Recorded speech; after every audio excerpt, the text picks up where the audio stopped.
Hi everyone, this is Luke. Jeremiah's not here today. We're doing more of a tech review. And this is something that's a little bit more in my wheelhouse. This specifically I've been waiting on for a very long time.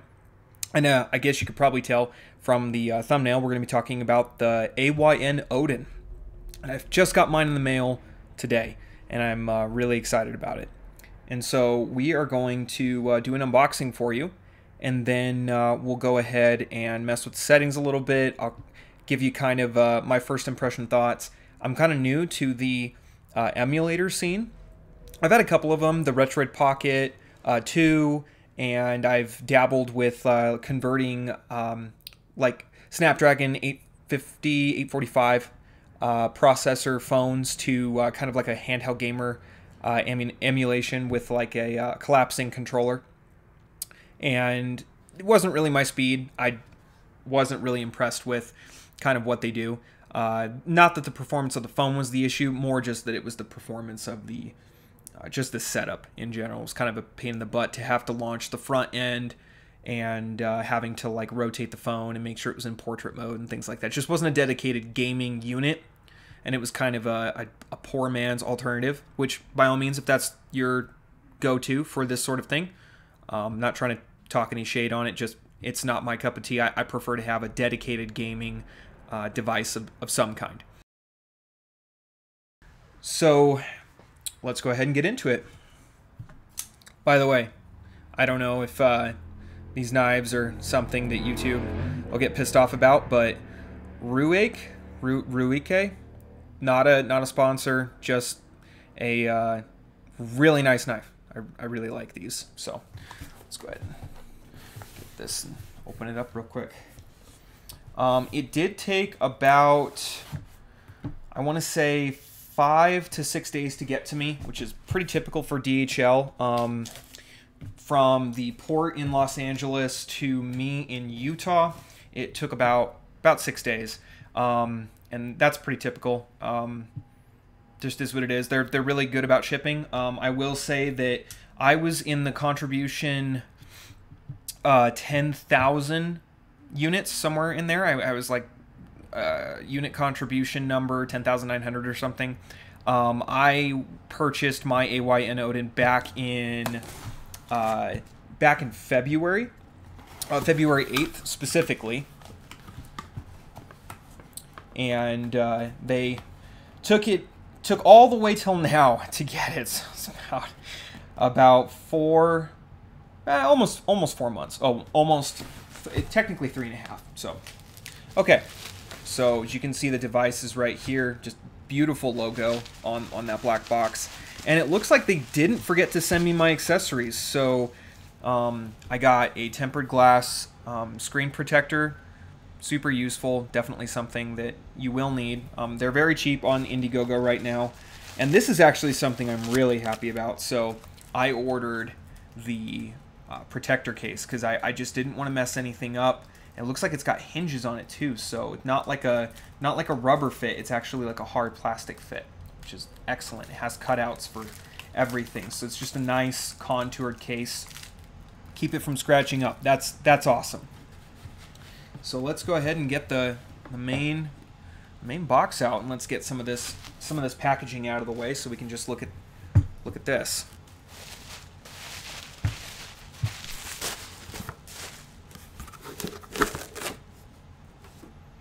And we'll go ahead and we'll leave this out. And I'm going to be giving you guys a measurements breakdown as well, just so you can compare it to something like a Switch Lite, or even just a regular Switch, or another handheld.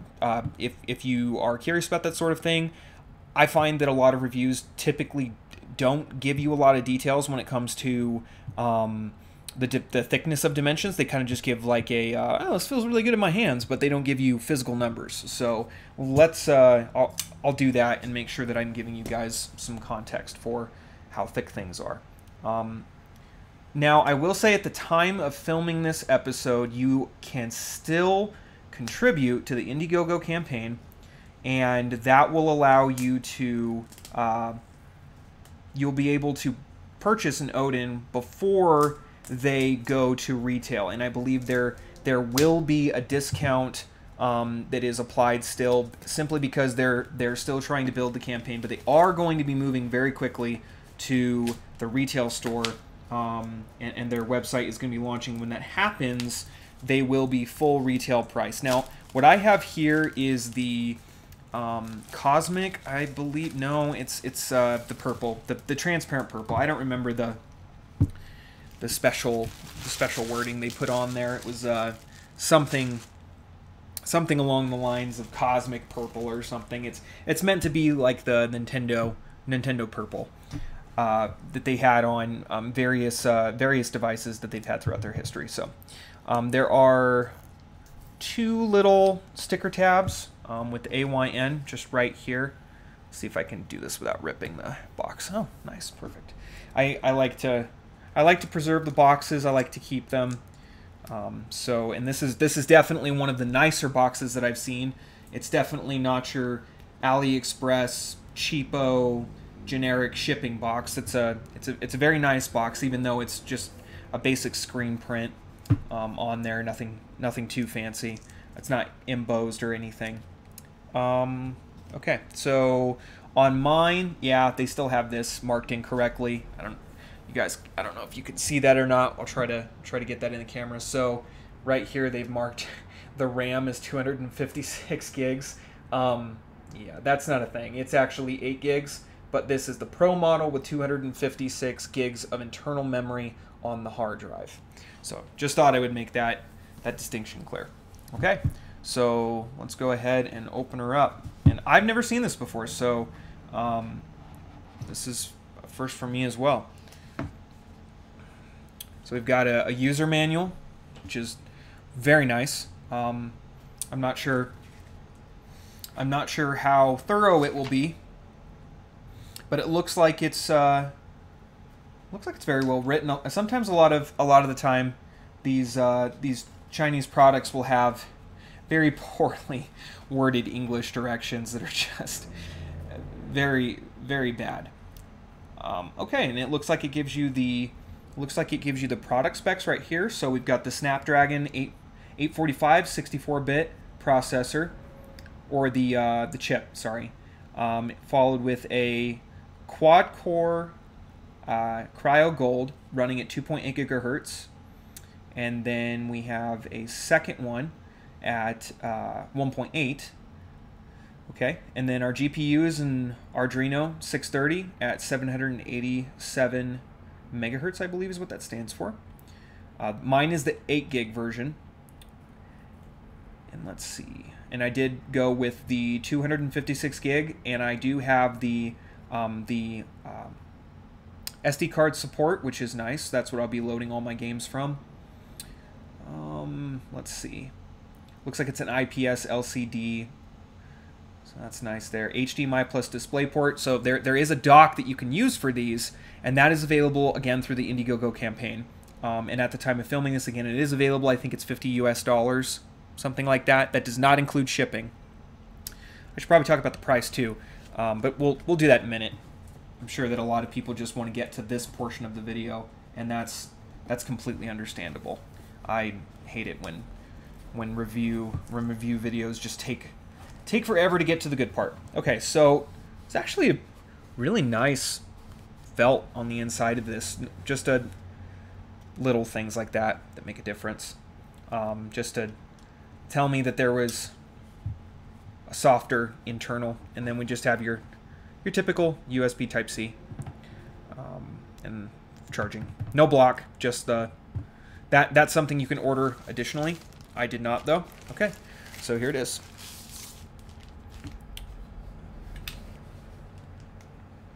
And so we're looking at this. Try to get this in frame as best I can here.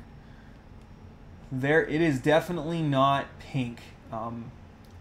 There's a couple videos out recently of this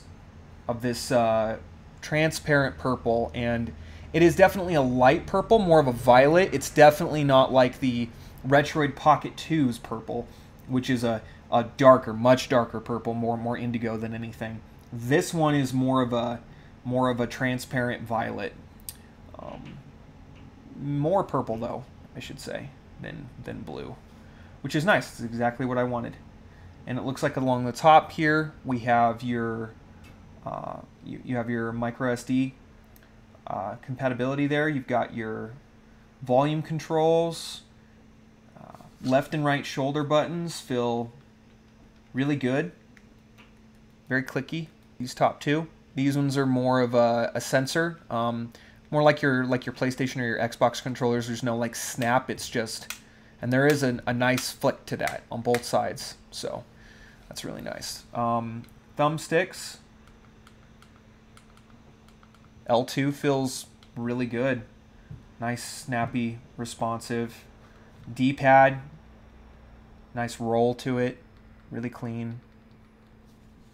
I should say this too, I own a Switch, and my sister actually owns a Switch Lite.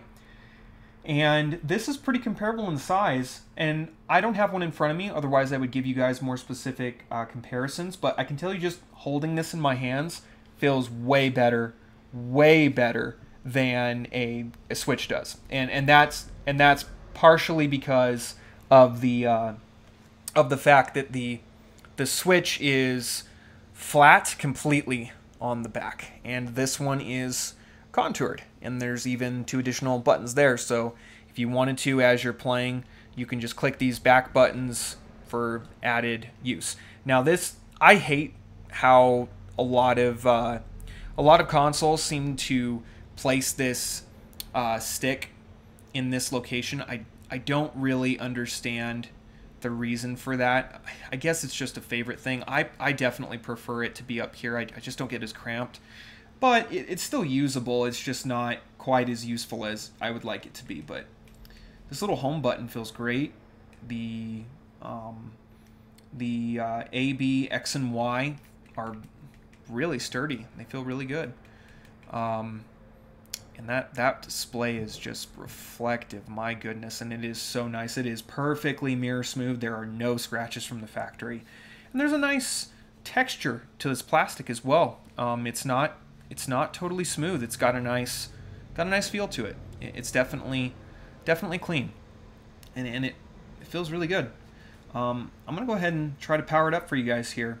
And I think this is where you do it right here. Is this button here. Here we go. So we're gonna let that power on.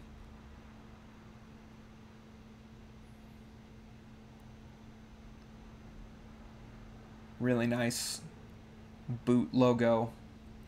The Odin. And again, there's a couple different versions of this available, guys. This, again, is the Pro version. The Lite version, I believe they are just starting to ship. So you might want to check the Indiegogo campaign, really read into it, and look through some more tech review videos. I'm not too much of a internal tech specs reviewer. That I'm more just a casual consumer, like a lot of other people. And I love video games. That's primarily the 50% of this entire channel is dedicated to games. So games in general is something that I know that Jeremiah and I really appreciate, but this is definitely more my shtick than it is for him. He's not really a handheld gamer. Okay, so we're just gonna English, but it looks like you can pick. That looks like Chinese and Korean, or possibly Japanese. I'm not sure. They both use kanji, so I guess it would you'd have to be able to read it to know. Let's see, and then we are going to see. I'll go ahead and skip this for now, just so I can get to this. We'll skip that. Okay, this is actually really cool. So it looks like you have 2 different launchers that you can roll with from the beginning. You have the Odin launcher, which looks like it's more of a like an Android or an Apple setup with apps that are clickable, and the what's called an AOSP launcher looks like it's more of your kind of standard desktop setup. So I'm gonna go with that one actually. Let's go from there. Navigation bar style. To go home, swipe up from the bottom of the screen. Switch apps, swipe up from the bottom. Hold then release to go back. Swipe from either. Okay. Configuration is complete. Man, that was fast. And I should mention too, guys, that this actually comes. mine came with basically a full charge. You can kind of see that up there in the corner. If I can get it close enough to the camera here, let it focus there.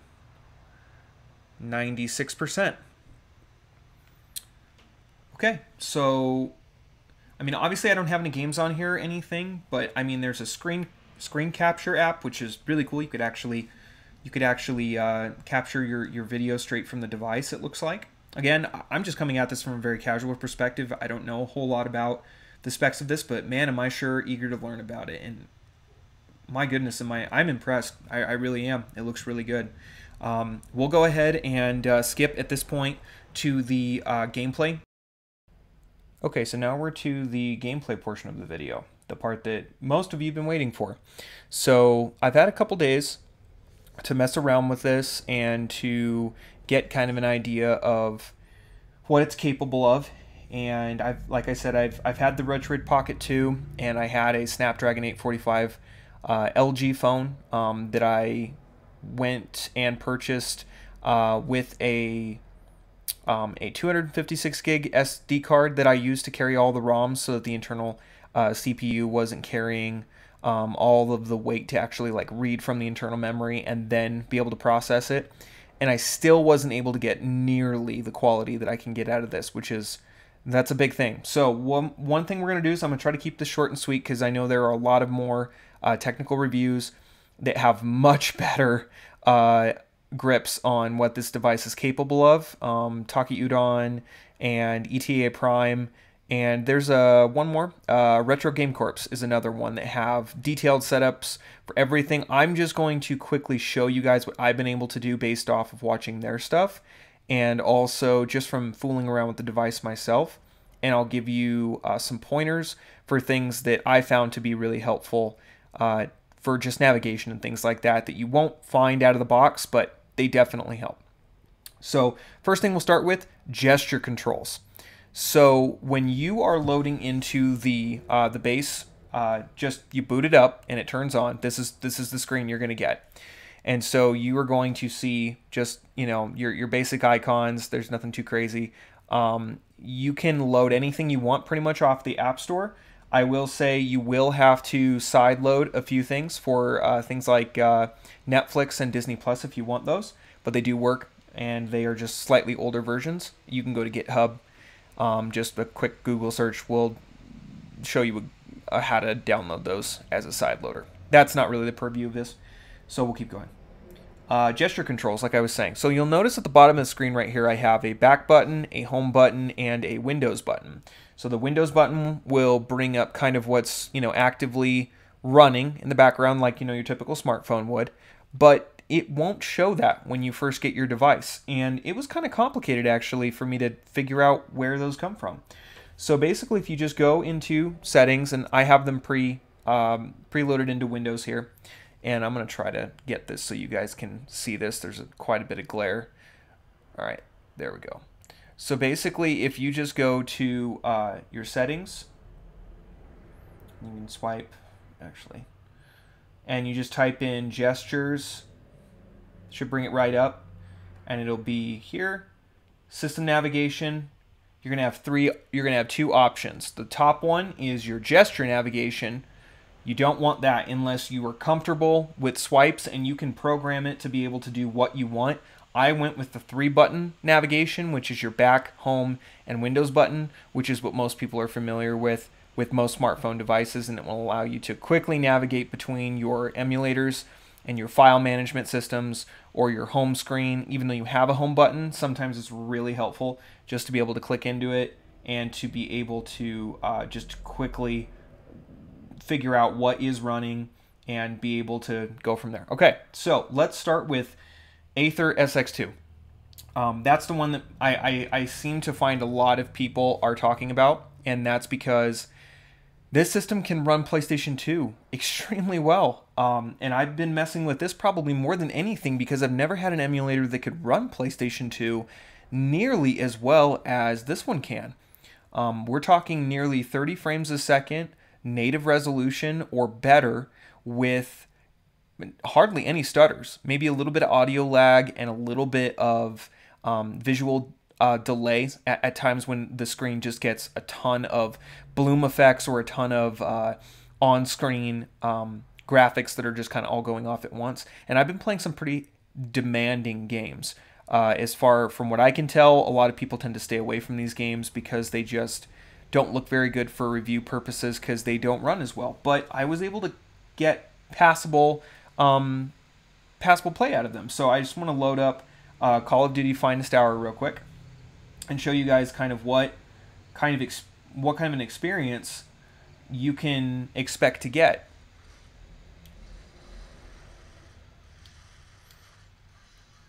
So right now we're running at 21 frames, and you're going to get a little bit of slowdown, just a little bit.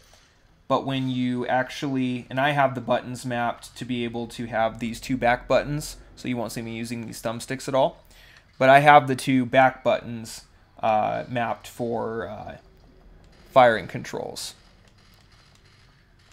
And I don't know if it'll show up in the video or not, but from my end, I'm not getting hardly any stutter or lag now that the game is actually running, and all the textures have loaded and everything is good. And this is at 2x native resolution.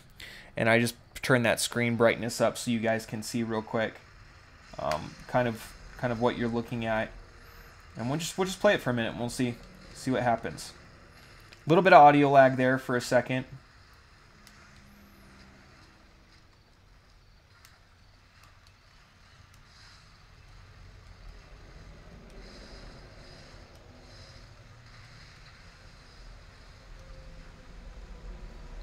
Swap our weapons here. Always love the Browning. This is one of my favorite Call of Duty games, and honestly, you're never able to play it on these emulators because it just can't handle the demands of the system. It's just not possible.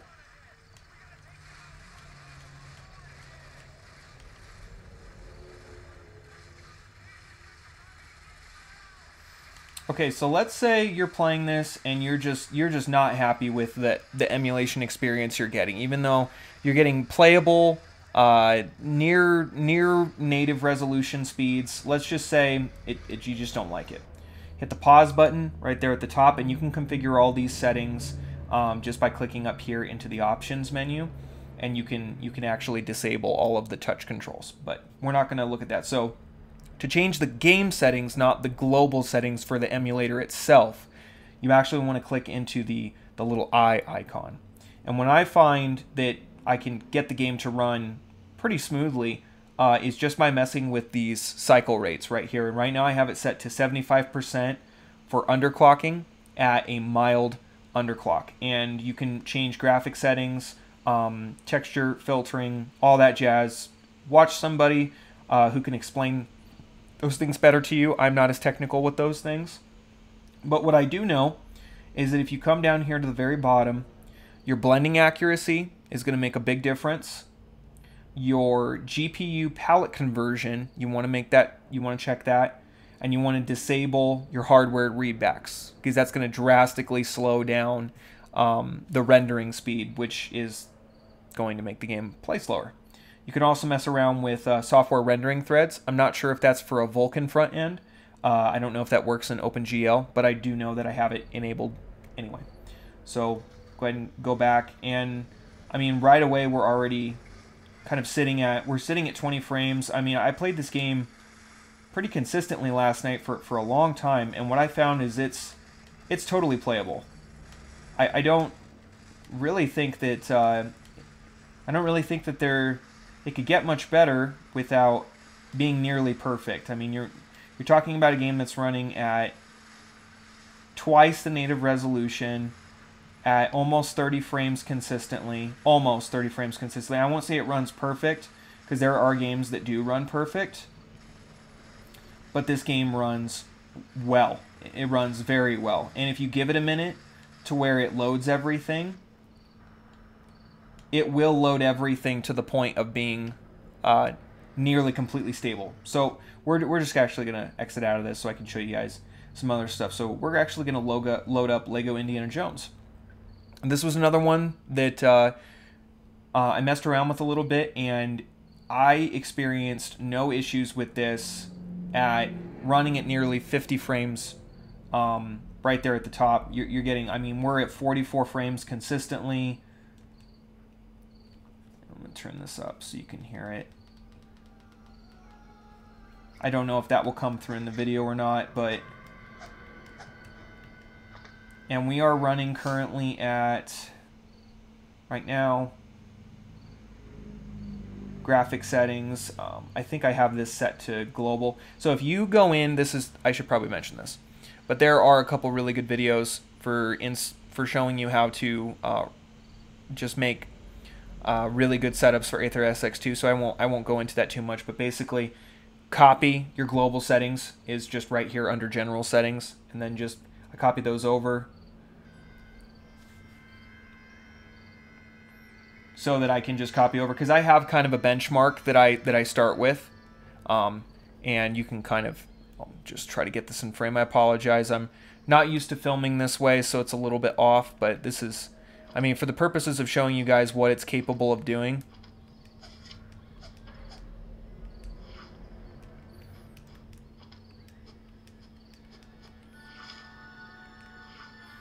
Try to make it as complicated as I can. Zero issues. Zero issues whatsoever. Alright, let's go over to something a little bit more old school. And this is the reason why I said to add those buttons down there. It just makes navigation way easier. So we're going to load into Dolphin MMJR. Now this is the higher end that you won't find on the Android store. You will need to go specifically to the GitHub page, and you will need to download the app pack from there. So we'll go ahead and start up. I will say right now, Call of Duty Big Red 1 is basically unplayable, and I guess that's just it's just because either there's no patch for it yet, or as near as I can tell, it only runs in software mode, and it lags to like 5 frames a second. It's literally unplayable. Finest Hour is not that great on GameCube. I've tried it a few times. Frontline is meh. Medal of Honor European Assault actually runs pretty good, surprisingly. But the one I wanted to play is actually Metroid Prime, because this one is one of the harder ones to emulate. And if you just click and hold, you can just go right here to quick load. So I already have a file, so I can show you guys kind of what we're looking at. And there are 2 frame counters that I have going right now. The Odin frame counter, which is right here at the top, which is accessible by swiping in from the side. And it's right here. It's just this little FPS counter. And then I also have the Dolphin frame counter going as well, just to kind of give me an idea of how accurate that is. And this is running at 1x native resolution. So let's see if we can just go through this. Let me just play it for a minute. And I apologize if I am not good at this game. It is not a game that I have experience with. So we're getting a little bit of stutter there, just a little bit. But, I mean, we're holding really, really solid frame rates overall. Like, basically perfect. And I'm not holding back on this one at all.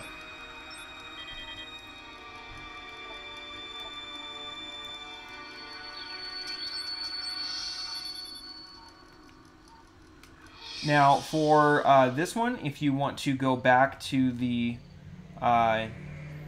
MMJ launching, this is where you go. If you want to change your settings, you will have to hard reset the game back into it. That's just something that I found, so it's kind of annoying, but it's not as clean as the Aether SX2 front end, or not the front end, but just the user interface. So if we go to game settings, we'll go to graphic settings. I'm running it in OpenGL. I'm showing the frame counter just because I wanted to do that. The one thing that you want to be able to do, that you definitely want set up with the Dolphin MMJR with the Odin Pro, which is what I'm reviewing this with, you need to make sure that you have dual core mode turned on. And I'm just gonna see if I can find it. real quick for you guys, because I already went in and I think I already enabled it, but I want to make sure that I'm showing you where to go. And I'm actually running it at 2 times the native resolution. So that was at 720p, and we were getting a little bit of stutter. So if we back it off to 1.5, I don't think we'll have any issues whatsoever. Let's see. And let's go ahead and enable that and see if that helps anything. And anisotropic, that's going to just enhance the angles of everything and make it look a little bit cleaner. I have that running at 2 times. A lot of these things it will tell you, and it's very self-explanatory, so you don't need to worry too much about following a user guide unless you really are fresh and new to emulators, which I would do that anyway. That's what I did, and I got this to work really good. So let me go to, and I have the skip EFB access from CPU. It just ignores them, the read-write, and it makes it run a little bit quicker. And you want to also, I'm just still looking for that dual core mode, and to see if I can find it for you guys real quick. And this is all just me using this and learning as I go. I'm not an expert by any means at these things. I am do not have advanced knowledge for programming and things of that nature. I'm just a consumer, and I enjoy playing video games, and that's about it. Okay, I think it's probably here for the multi-threads, but that's only going to be for Vulkan. Oh, there it is, dual core mode. So that was in general settings right there, dual core mode, and it's going to split between the 2 CPU cores. So it's just going to increase the speed overall, and it'll just run a lot better. Okay, so we're going to save those settings real quick, and then we're gonna load back into the game.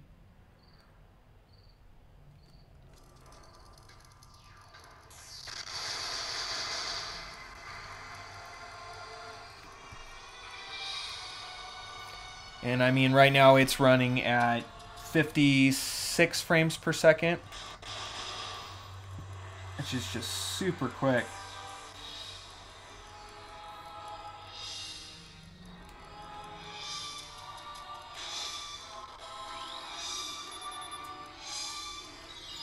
And this is only with minimal messing around with this. I'm sure that it would run a lot cleaner if you needed it to.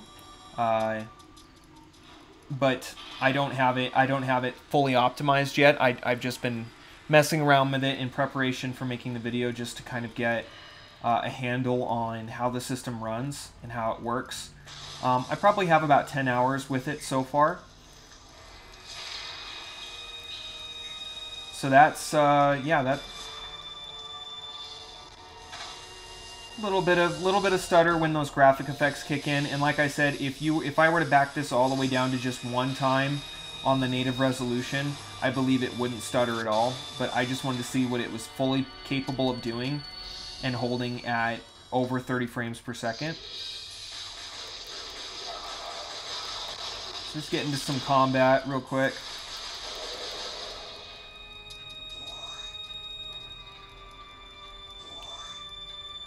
Tiny bit of stutter, just a little bit. And that could probably be solved with just a quick Google search on how to optimize your Odin for this particular game. I'm not going to speak too much to that because I don't have that all done. But one thing I did want to do, because I actually finished grabbing it, is I wanted to load into The Legend of Zelda Twilight Princess and do a cold boot on a game I've never optimized before, and see if I could get it running in the video to a point where it's playable.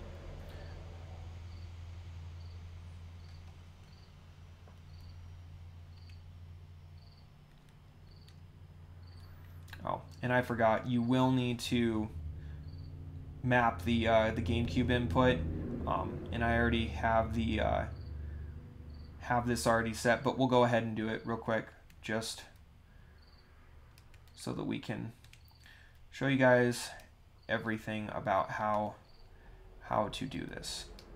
So I usually map it kind of like an Xbox controller, but I use this for the Z button, like on a GameCube controller would be.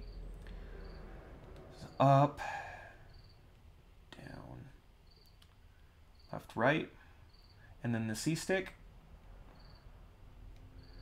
And this is just a testament, guys, to how easy it is to use this device and how user-friendly it is, as opposed to something like the Anbernic RG series. Very difficult to get to set up correctly, and when they do work, they are for a very select amount of games, and there's not a lot that you can do with it, as opposed to this, which already has a Windows port as well as a Linux port for it as well, I believe. They're really knocking it out of the park with this game. So should work now. So if we go to press any button, there we go. It was that easy.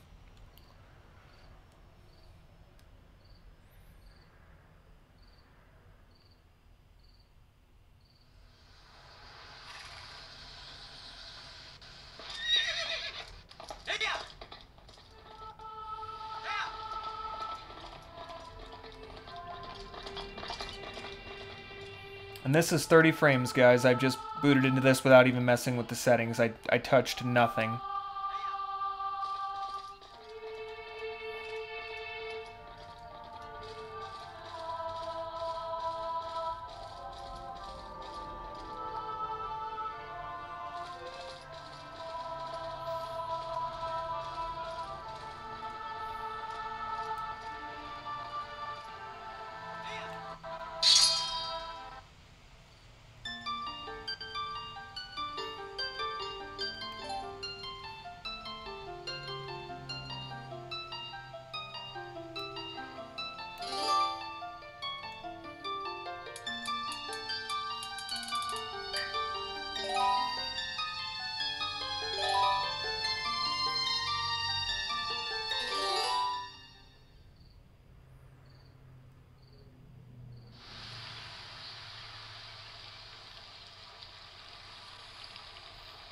And for the sake of the video, guys, I'm going to try to skip through some of this just so I can get to the gameplay. But if you haven't played Twilight Princess, it is a very often overlooked title in the Legend of Zelda series that I think Wind Waker gets way too much credit for being better. And it's a bigger game, I think, but it is by no means a superior game. I think the combat in Twilight Princess and the story are infinitely better. But you guys can make your own conclusions about that. If you've played both and have an opinion, post it in the comments below. I'd love to hear what you guys think about it. I mean, for a game that's running, I think, at 1x native resolution right now, this looks fantastic, infinitely better than it did on my old school, my parents' Zenith television with the RCA jacks, you know, distributing a whole whopping 480p, I think, to a tube TV.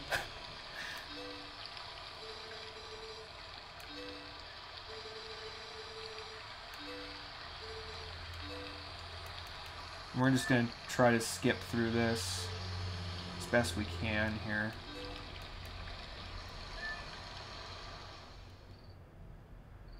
So it's skip, it's telling me, is S, which I actually don't remember which button that is. Okay, so we're actually in the game right now. So this is just that first area. And this is something that you'll need to mess with. These are swapped. So you'll wanna set those to be opposite in your menu if that's gonna bother you. Which, I mean, you could get used to it quite easily. This is definitely the old school way of doing it with Nintendo. But I mean, guys, we're running at 29.6 frames, and it's just kind of going back and forth just a little bit. I mean, we're not exactly trying to demand the system do much, but I mean, goodness gracious, it does look fantastic. Alright, let's see how it does with more models on screen. Okay, so we're going to, let's see, what does this guy want? Hurry up and bring an opponent with you, okay. I think we need to go back to this area to get my horse. I haven't played this game in quite a long time, so I don't remember everything about it.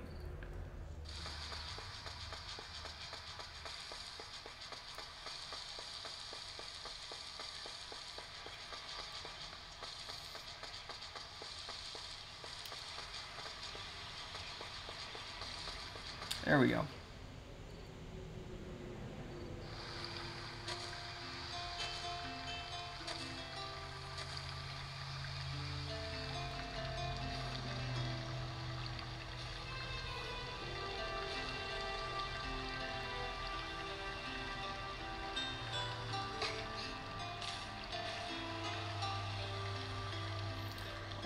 So let's see if we can...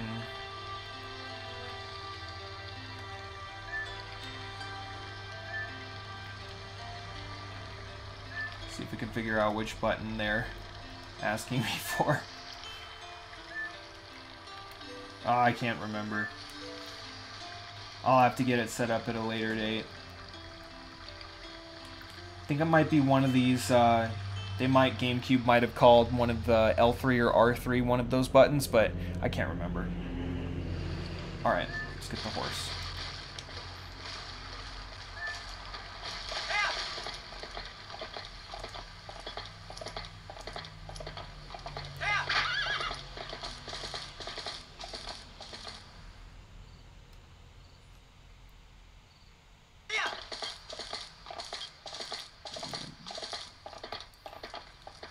And as you can see, guys, I didn't have to do anything to get this to load into this game and run nearly perfectly. Again, there's not too many models on screen right now, so I can't speak to how this game will look in some of the more graphic-heavy areas like the Water Temple or Death Mountain. But I can't remember the name of this village, but there's the water effects. There's a lot of models on screen right now. The music is perfectly synchronized. There's no stuttering at all. And I'm just gonna go around for a minute and show you guys some of this and go up to the ranch real quick and see how, with all of the goat herding, if that slows it down at all.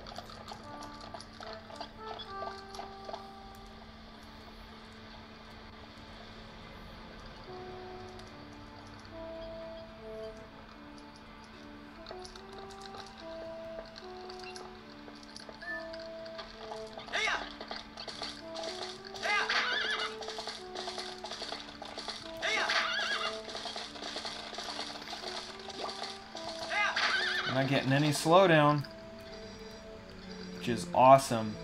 Oh, and this is a good time to bring this up too, guys. When your console starts to get a little bit more low on battery, gosh, I can't hardly speak today. But once you've started using a significant amount of the CPU and you're overclocking it in performance mode, some of you may be asking, well, I don't even know how to change that, or how do you do that?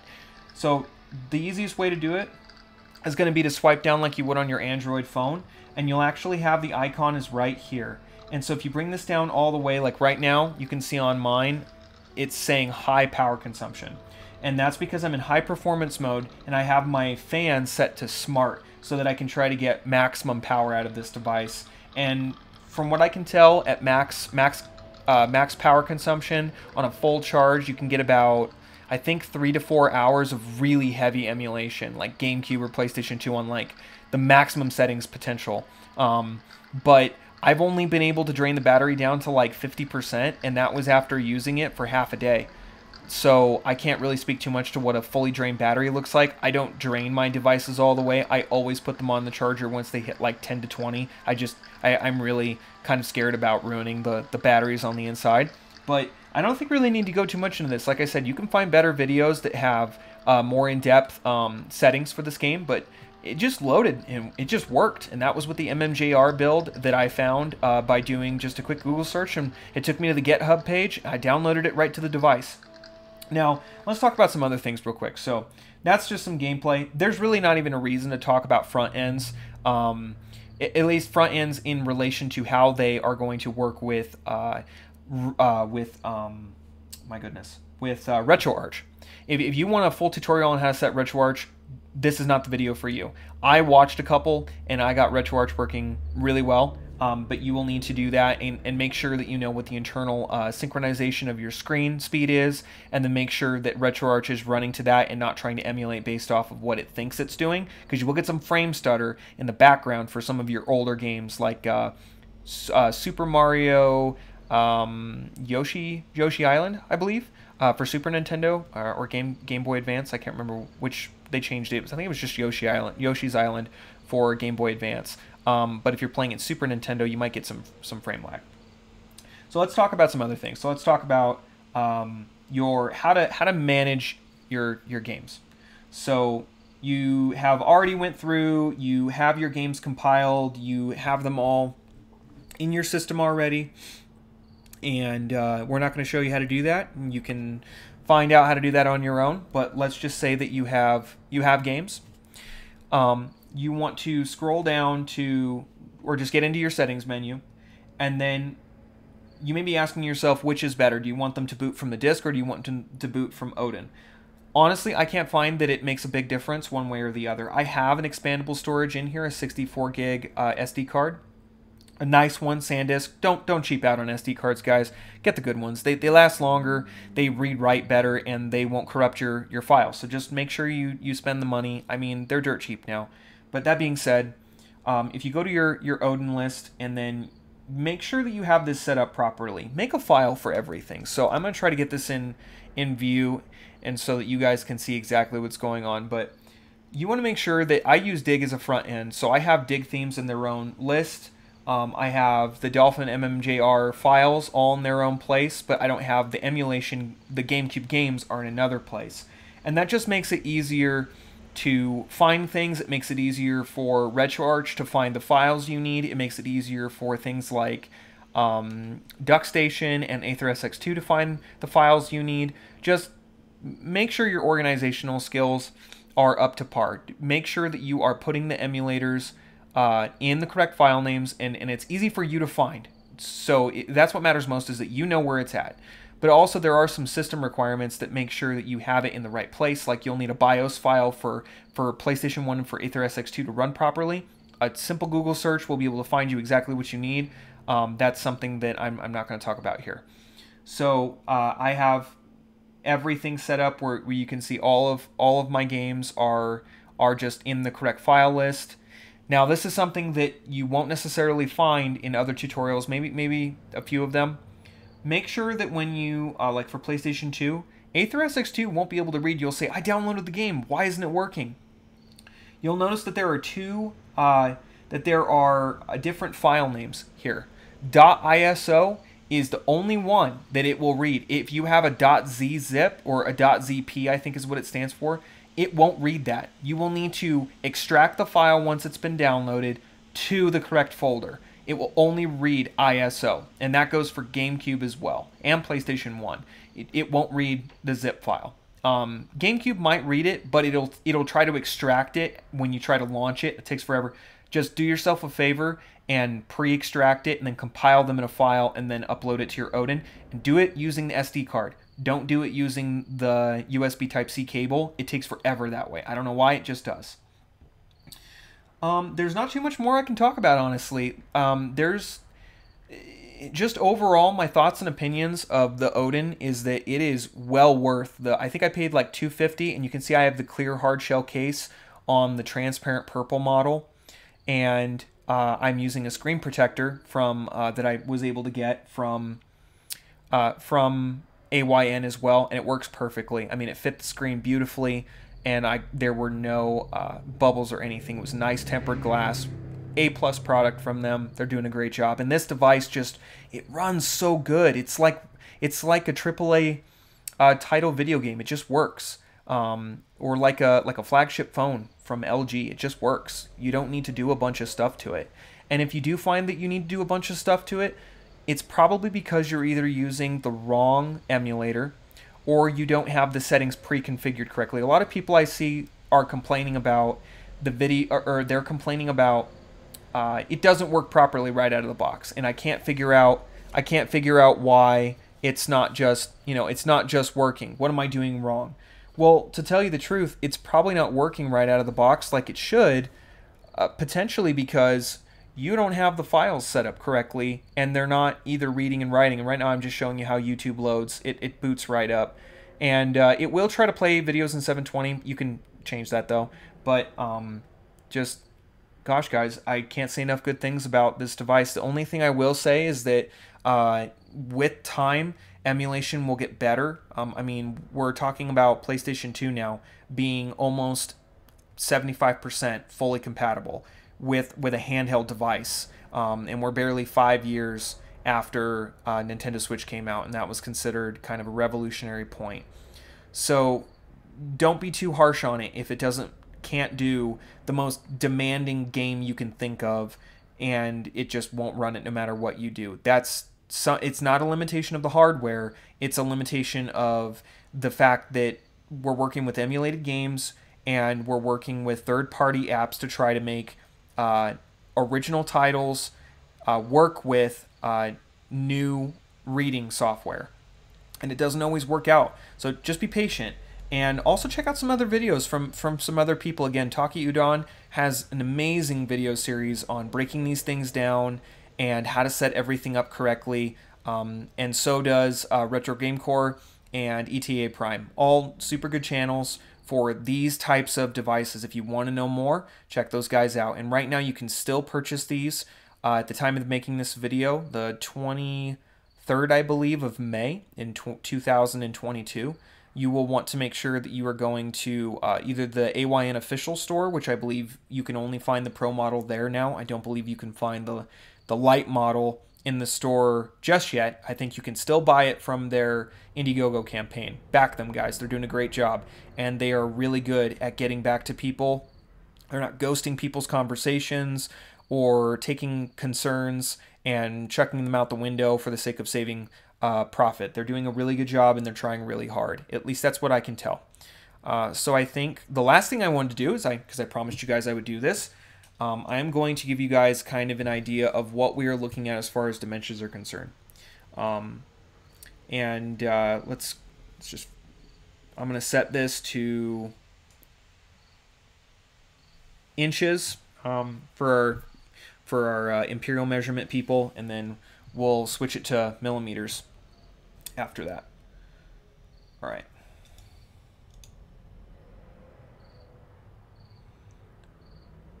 So at its width, this is measuring at 0.7 of an inch.